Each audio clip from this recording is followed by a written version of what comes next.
वर्तमान में मंत्री और आपके प्रत्याशी श्री भगवान दास जी, श्रीमती संताना चकमा मंत्री जी, श्री सुधांशु दास जी, श्री टिंकू राय जी, मोहम्मद मुबशर अली जी, पवित्र देवनाथ जी जो जिला के अध्यक्ष हैं, मेरे साथी संवित पात्रा जी और हमारे प्रभारी श्री महेश शर्मा जी, सम्मानित मंच और इतनी बड़ी संख्या में एकत्र आए अपने स्थान पर देवी और सज्जनों, मेरे नौजवान साथियों, मीडिया के मेरे मित्र, इलेक्ट्रॉनिक मीडिया और प्रिंट मीडिया के मेरे साथी, आज इस विजय संकल्प रैली में मुझे आने का सौभाग्य मिला है। मुझे बताया गया कि 12 बजे से आप सब लोग इस ऐतिहासिक मैदान में जमे हुए हैं। मैं सबसे पहले तो आपका उत्साह, आपकी संख्या और आपका सहयोग देखकर इस बात से आश्वस्त होता हूं कि आपने त्रिपुरा में विधानसभा में विजय दिलाने का संकल्प ले लिया है। इसके लिए मैं आपको बधाई देना चाहता हूं। जब मैं यहां पर आया हूं तो बाबा तारिणी मंदिर को नमन करता हूं। माता त्रिपुरा सुंदरी जो 51 शक्तिपीठों में से एक है, ऐसी पवित्र भूमि को नमन करता हूं। और यह भूमि उनाकोटी की जो शिव के दृष्टि से जानी जाती है, और ऐसा कहा जाता है कि यहां शिव भगवान 99,99,999 देवी देवताओं के साथ वास करते हैं। ऐसी पवित्र भूमि को मैं नमन करता हूं और आशीर्वाद लेकर अपनी बात को प्रारंभ करता हूं। हम जानते हैं कि जब हम चुनाव में आए हैं तो हमारे सामने दो दृश्य आते हैं। एक दृश्य 5 साल पहले का दृश्य आता है, जब त्रिपुरा दंगों के लिए, बंद के लिए, इंसर्जेंसी के लिए और एक तरीके से अशांति के लिए जाना जाता था। और आज 5 साल बाद जब मैं यहां पर आया हूं तो एक नया त्रिपुरा देखता हूं, और वह नया त्रिपुरा विकास का त्रिपुरा, सड़कों की होड़ लगने वाला त्रिपुरा, कनेक्टिविटी का त्रिपुरा, इंफ्रास्ट्रक्चर का त्रिपुरा और विकास में नई छलांग लगाने वाला त्रिपुरा दिखता है। इसके लिए मैं आपको बधाई देता हूं। मुझे आज शांति वाला त्रिपुरा दिखता है, विकास का त्रिपुरा दिखता है, लोगों के मनों में आकांक्षाओं वाला त्रिपुरा दिखता है। और चाहे शिक्षा हो, चाहे स्वास्थ्य हो, चाहे आम आदमी का सशक्तिकरण हो, यह त्रिपुरा की आम जनता के चेहरों पर मुझे दिखता है। और इसलिए जब मैं यहां पर आया हूं इस विजय संकल्प रैली में, इतनी देर तक इतने उत्साह के साथ लोगों को बैठा देखता हूं तो मेरे को ये विश्वास होता है कि त्रिपुरा की जनता ने संकल्प ले लिया है कि एक बार भाजपा, बार बार भाजपा। इस तरीके की बात को आप आगे बढ़ा रहे हैं। मुझे खुशी है कि आज 5 साल पहले जो आप लाल आतंकवाद से ग्रसित थे, लाल के टेरर से ग्रसित थे, सीपीएम के अनाचार और अत्याचार से ग्रसित थे, आज आप सुख शांति के साथ बढ़ने वाले त्रिपुरा के रूप में आप दिख रहे हैं। इसको देख करके मुझे खुशी हुई। मित्रों, आज 2 दिन पहले निर्मला सीतारमण जी ने भारत का बजट पेश किया। उस बजट से हमें ध्यान में आया कि आम आदमी को ताकत देने का काम नरेंद्र मोदी जी ने किया है। उस बजट से हमको ध्यान में आया कि आम आदमी को मूलभूत विकास के ढांचे को बुनियादी तौर पर मजबूत करने का संकल्प मोदी जी ने लिया है। उस बजट से हमको ध्यान में आया कि ये अमृतकाल का पहला बजट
नरेंद्र मोदी जी ने किया है।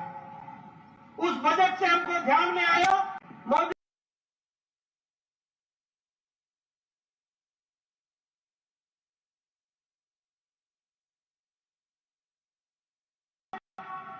भारत को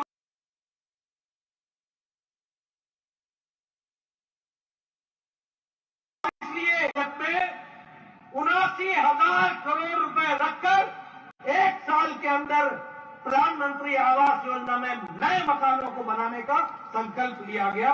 ये भी हमको ध्यान में रखना। और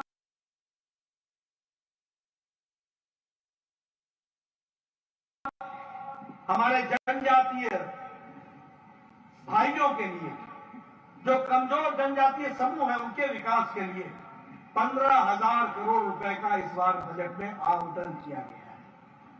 हमारे आदिवासी बच्चे पढ़ सके, अच्छे बन सके, इसलिए आदिवासी स्कूलों में 38,800 शिक्षक को बहाली करने का भी बजट में प्रावधान किया गया है। यह बजट महिलाओं को ताकत देने वाला बजट है और इसलिए महिला सम्मान बचत पत्र, इसके माध्यम से महिलाओं का सशक्तिकरण करने का योजना बनाई गई। यह युवाओं को उड़ान देने का एक बजट है और इसीलिए हमारी डिजिटल लाइब्रेरीज बने, हमारे पंचायत स्तर पर और म्युनिसिपैलिटी स्तर पर फिजिकल लाइब्रेरीज बने, ताकि कोई भी बच्चा पढ़ाई से वंचित न हो, उसकी ज्ञान की जिज्ञासा को संतुष्ट करना, ये भारत सरकार का काम है। इस काम को भी आगे बढ़ाने का काम किया। जय श्री राम। और हमारे किसान भाइयों के लिए एग्रीकल्चर क्रेडिट कार्ड का टारगेट 18 लाख करोड़ से बढ़ाकर 20 लाख करोड़ रुपए कर दिया गया। ये सब कुछ देश को विकसित भारत बनाने के लिए किया गया। अमृत काल में हमारे बजट के माध्यम से अब ये रिपोर्ट कार्ड वाली सरकार है। अब यहाँ के प्रति वफादार और दायित्ववान सरकार है, ये भी हमको समझना चाहिए। मैं सिर्फ कहने के लिए नहीं कह रहा हूं, मैं आपको बताना चाहता हूं, आज अमेरिका में कोरोना के खिलाफ वैक्सीनेशन, टीकाकरण सिर्फ 76% हुआ है। यूरोप में 67% हुआ है। चाइना में कितना हुआ है, कितना नहीं हुआ है, मालूम नहीं है। लेकिन हमको गौरवान्वित होना चाहिए कि हम भारत में मोदी जी के राज में बैठे हैं। 140 करोड़ की जनता को 220 करोड़ का डबल वैक्सीन लग करके हम यहाँ और डबल डोज के बाद बूस्टर डोज भी लग गया है। यहां मैं देख रहा हूं कोई मास्क पहन के नहीं बैठा है और सब नजदीक नजदीक बैठे हैं। ये कैसे संभव हुआ है? ये इसलिए संभव हुआ है कि भारत में 100% टीकाकरण हो गया है और इसको पूरा करने का काम किया गया। भारत सबसे तेज गति से टीकाकरण करने वाला देश बना और सबसे बड़ा टीकाकरण करने वाला देश बना। मैं पूर्व में स्वास्थ्य मंत्री रहा हूं मित्रों, मैं आपसे अपना रिपोर्ट कार्ड रखना चाहता हूं। इस देश में ट्यूबरक्लोसिस की दवा को आने में, टीबी की दवा को आने में 25 साल लग गए नेशनल प्रोग्राम बनने में। यहां डॉक्टर महेश शर्मा जी बैठे, पूछिए पल्स पोलियो के प्रोग्राम को आने में 28 साल लग गए। टेटनस की दवा विदेश से आने में 27 साल 30 साल लग गए। जापानी बुखार की दवा को आने में 100 साल भारत में लगे, 100 इयर्स। 1906 में दवा आ गई थी जापान में और 2006 में भारत में आई। ये हमारे संबित पात्रा में डॉक्टर साहब बैठे हैं, पूछिए इनसे। लेकिन कोरोना जनवरी 2020 को आया और 2020 के अप्रैल में टास्क फोर्स बैठाया गया और 9 महीने के अंदर एक नहीं 2 भारतीय वैक्सीन देने का काम मोदी ने किया। और आपको जानकर खुशी होगी कि लगभग 100 देशों को वैक्सीन मैत्री ने, भारत ने वैक्सीन दी है, जिसमें से 48 देशों को मुफ्त वैक्सीन दी है। यानी भारत अब लेने वाला भारत नहीं है, देने वाला भारत हो गया। ये भी हमको मुझे मालूम नहीं त्रिपुरा के कितने बच्चे यूक्रेन में पढ़ रहे थे।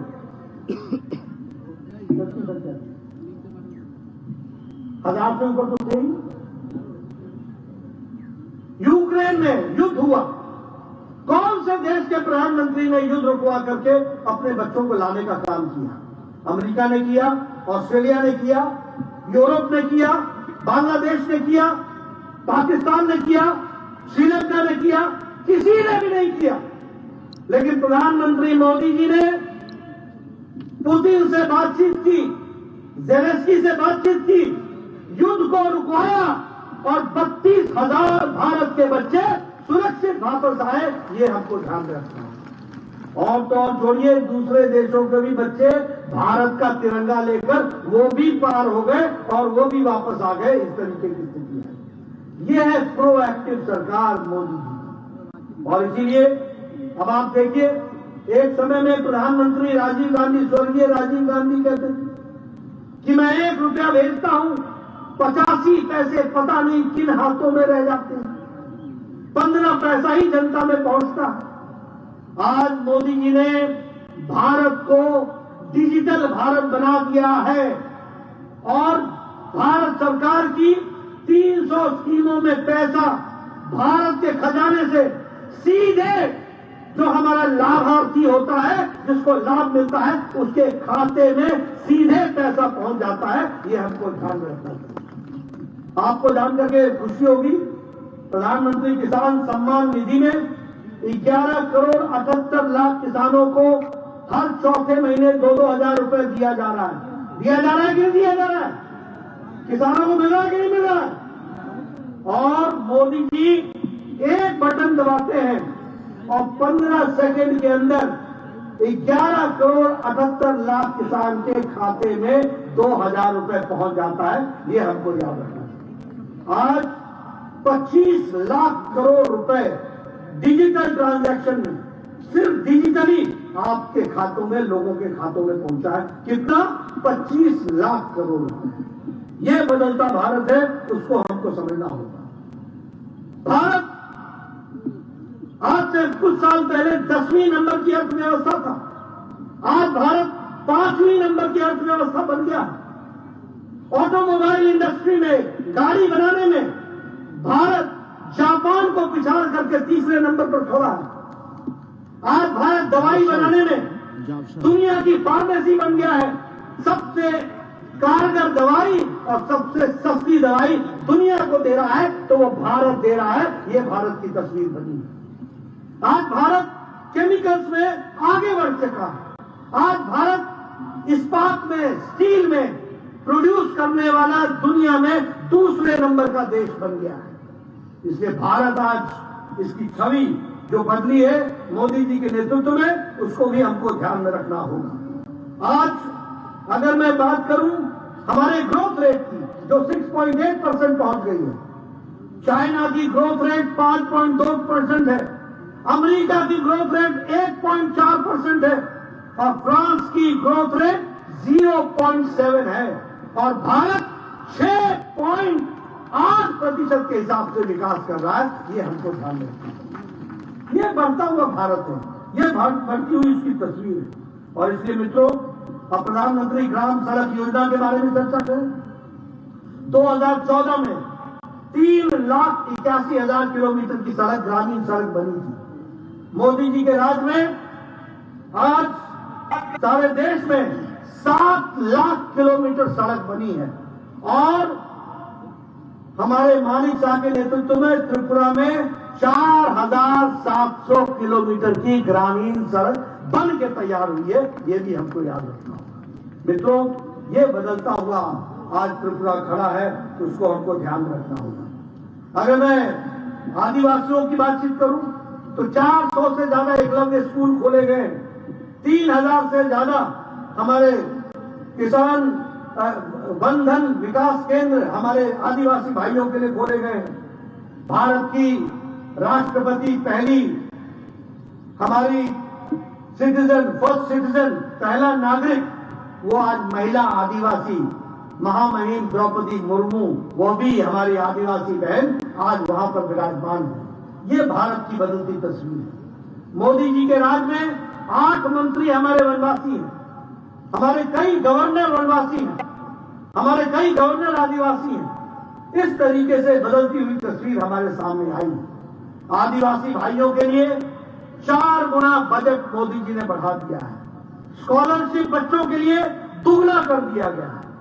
इसलिए हमारी जो प्रायोरिटी है वो जहां विकास की है, वही गांव, गरीब, वंचित, पीड़ित, शोषित, दलित, महिला, युवा, किसान, आदिवासी भाई, इनको मुख्य धारा में लाने की योजना लेकर के हम चले। अगर हम बात करें उज्ज्वला योजना में तो देश में 11 करोड़ से ज्यादा सिलेंडर बंटे, चूल्हे बंटे और वहीं लगभग 2,70,000 गैस के कनेक्शन त्रिपुरा में दिए गए। अगर प्रधानमंत्री आवास योजना की बात करें तो 3,60,00,000 पक्के मकान बने हैं, जिसमें से 3,80,000 मकान त्रिपुरा में बने हैं और हमारे उमाकोटी में 4,972 घर यहां बने हैं, इस जिले में बने हैं। ये भी हमको ध्यान में रखना चाहिए। इस विधानसभा में बने। अगर मैं बात करूं जल जीवन मिशन में तो 10 करोड़ कनेक्शन अगर जल जीवन मिशन में घरों में दिए गए देश में, तो त्रिपुरा में 4,25,000 मकानों को हमारा जल जीवन मिशन में उनके घर में नल पहुंचाया गया है। ये बदलता हुआ तस्वीर है। और उसी तरीके से आयुष्मान भारत में आपके यहां 13 लाख कार्ड, 5 लाख रुपए का हेल्थ कवर हर साल देने का निश्चय हुआ और सारे देश में 50 करोड़ परिवारों, 50 करोड़ लोगों को आयुष्मान भारत के तहत हेल्थ कवर देने का 5 लाख रुपए का निर्णय हुआ है। प्रधानमंत्री गरीब कल्याण अन्न योजना में 80 करोड़ की जनता को 5 किलो गेहूं, 5 किलो चावल और 1 किलो दाल देने का निर्णय हुआ है। आप लोगों को राशन मिल रहा है मोदी जी का कि नहीं मिल रहा है? मिल रहा है कि नहीं मिल रहा है? मोदी राइस मिलता है कि नहीं मिलता है? इसके कारण भारत की अति गरीबी 1% से भी कम रह गई है। ये हमको ध्यान में रखना होगा। मैंने आपको बताया कि प्रधानमंत्री किसान सम्मान निधि में 2,43,000 लोगों को प्रधानमंत्री किसान सम्मान निधि में हर चौथे महीने 2,000 रुपए त्रिपुरा में मिल रहा है और यहां इस विधानसभा में 2,214 किसानों को यह मिल रहा है। यह भी आपको ध्यान में रखना चाहिए। आपको मालूम होगा कि त्रिपुरा यहां इंसर्जेंसी थी। हमारे national liberation front of Tripura के साथ आए दिन बंद और झगड़े और कर्फ्यू लगा करते थे, लेकिन भारत सरकार ने समझौता करके 88 कैडर के हमारे national liberation front of Tripura के लोगों ने आत्म सरेंडर किया। उन्होंने अपना आत्मसमर्पण किया और 44 वेपन्स उन्होंने सरेंडर किए और आज शांति बरकरार है। ब्रू रियांग के साथ समझौता हुआ और लगभग इसमें भी 37,000 ब्रू इन लोगों को पुनर्वास किया गया और भारत सरकार ने 600 करोड़ रुपए खर्च करके उनका निर्वासन करने का, उनको असिस्टेंस देने का काम किया और उसके माध्यम से विकास की एक नई कहानी लिखी गई है। मैं यहां आपके सामने यह भी बताना चाहता हूं कि हम त्रिपुरा को कैसे देखते हैं। हम त्रिपुरा को देखते हैं शांति के लिए, यहां शांति लाई। हम त्रिपुरा को देखते हैं ऊर्जा के विकास का युग। हम त्रिपुरा को देखते हैं पर्यटन के विकास का यहां पर संभावना है। हम त्रिपुरा को देखते हैं 5G कनेक्टिविटी के साथ जोड़ने वाला त्रिपुरा। हम त्रिपुरा को देखते हैं कल्चर के साथ हमारी परंपराओं को जागृत करने वाला त्रिपुरा। हम त्रिपुरा को देखते हैं प्राकृतिक खेती की संभावनाओं के साथ। हम त्रिपुरा को देखते हैं खेल की संभावनाओं को बढ़ाने वाला त्रिपुरा। और हम त्रिपुरा की ताकत को बढ़ाने के लिए हर संभव प्रयास करने का संकल्प लेकर के आगे चलने वाले हैं। इस बात को भी हमको ध्यान में रखना है। इसलिए मित्रों, विकास की दृष्टि से नए आयाम जोड़े गए। एक बात मैं जरूर कहूंगा, आज अगरतला अखौरा ये जो रेल लिंक बन रहा है जिसमें 980 करोड़ रुपए खर्च हो रहे हैं, यह समझ लीजिए कि यह अब आपकी यात्रा, एक तो ये व्यापार का दरवाजा खोल देगा और इस पर तेजी से काम चल रहा है। 980 करोड़ रुपए खर्च हो रहे हैं। कुछ पैसा खर्च होगा जो त्रिपुरा की सरकार में department of north eastern development की दृष्टि से डोनियर करेगा और कुछ पैसा भारत सरकार का विदेश मंत्रालय करेगा। 980 करोड़ रुपए खर्च होंगे और अगरतला से कलकत्ता की दूरी रेल से वाया ढाका जो आज 31 घंटे है वो 10 घंटे की रह जाएगी और कलकत्ता जुड़ेगा वाया ढाका। ये भी आप समझिए क्या तस्वीर बदल रही है। कभी सोचा था कि ब्रू रियांग का समझौता होगा। कभी सोचा था कि ब्रू के 37,000 लोगों का पुनर्वासन होगा। कभी सोचा था कि भारत सरकार 600 करोड़ रुपए देगी। कभी सोचा था कि हमारे अगरतला अखौरा लिंक रोड से 980 करोड़ रुपए खर्च होंगे और कलकत्ता की दूरी वाया ढाका सिर्फ 10 घंटे की रह जाएगी। ये संभव हुआ है तो ऊपर मोदी जी बैठे हैं और नीचे मानिक साहब बैठे हैं, इस कारण से हुआ है। इसको भी आपको याद रखना पड़ेगा। और इसीलिए मैं आपको ये बताने आया हूं, मैं विकास के आंकड़े आपके सामने रख दूंगा, रखा है। आप याद भी नहीं रख पाओगे, इतने आंकड़े में दे सकता हूं। लेकिन मुझे खुशी आंकड़ों की नहीं है, मुझे खुशी इस बात की है कि चाहे मानिक शाह हो, चाहे जेपी नड्डा हो, हम आपके सामने आते हैं तो हम वायदे नहीं करते हैं। हम आपके सामने आते हैं तो जो कहा था वो किया है, जो किया है उसको बताने आते हैं, रिपोर्ट कार्ड रखने आते हैं। कोई और पार्टी कर सकती है? कांग्रेस पार्टी कह सकती है कि उसने क्या किया है? कांग्रेस पार्टी ने क्या किया? कांग्रेस का मतलब है कमीशन, कांग्रेस का मतलब है कास्टिज्म, कांग्रेस का मतलब है करप्शन, कांग्रेस का मतलब है इनएफिशिएंसी।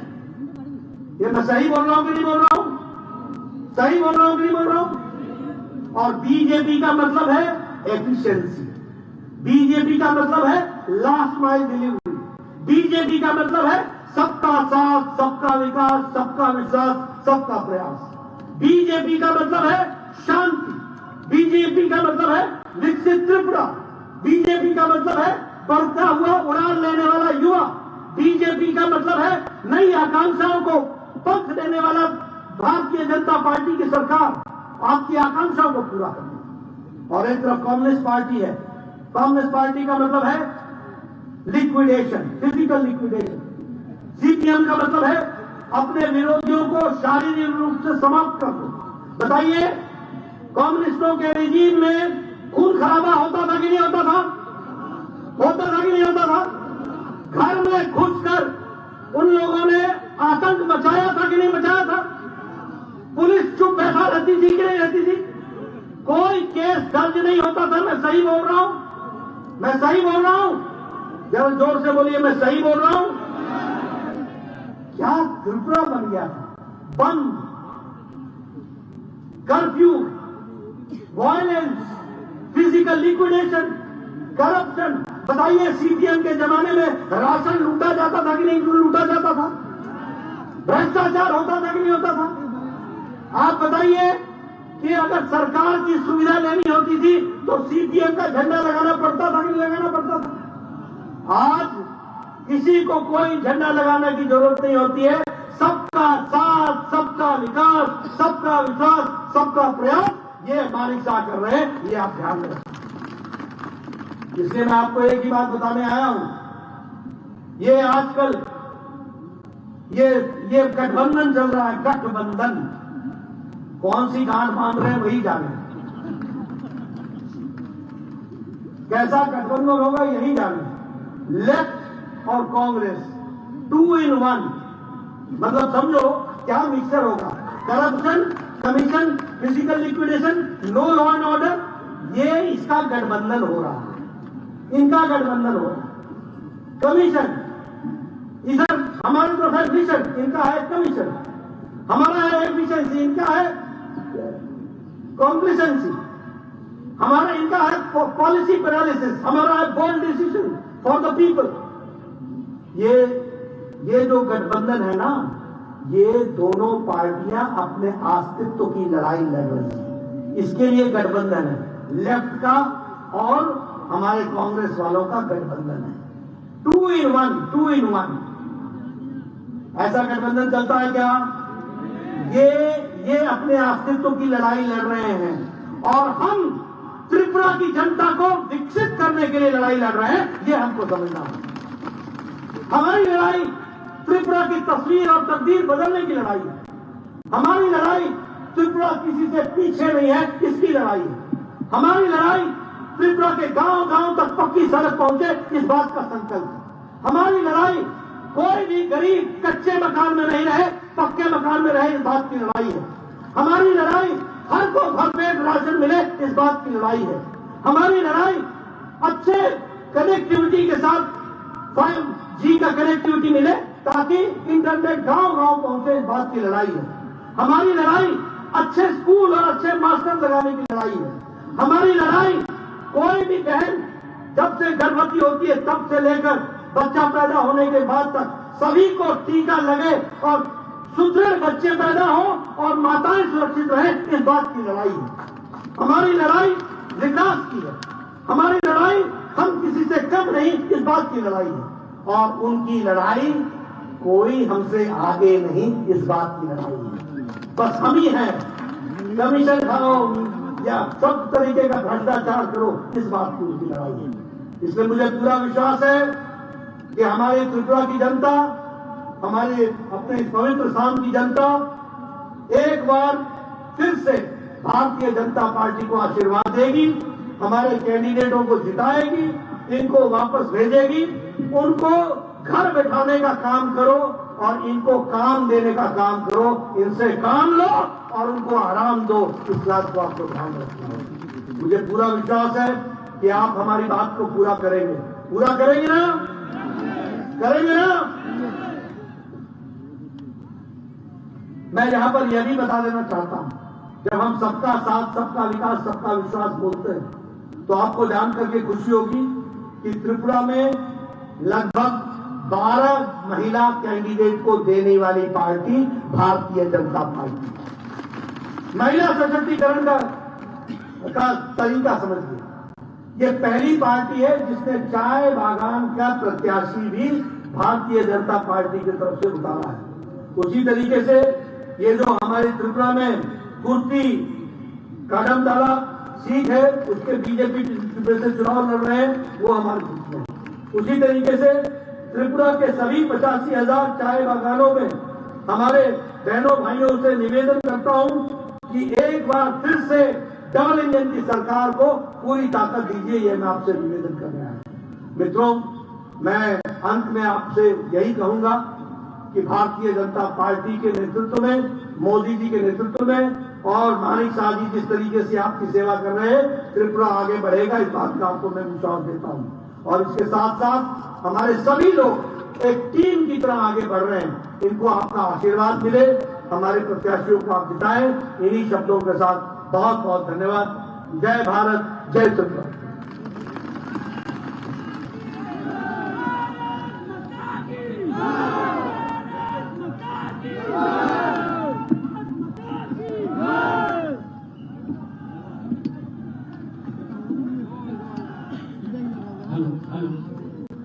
धन्यवाद।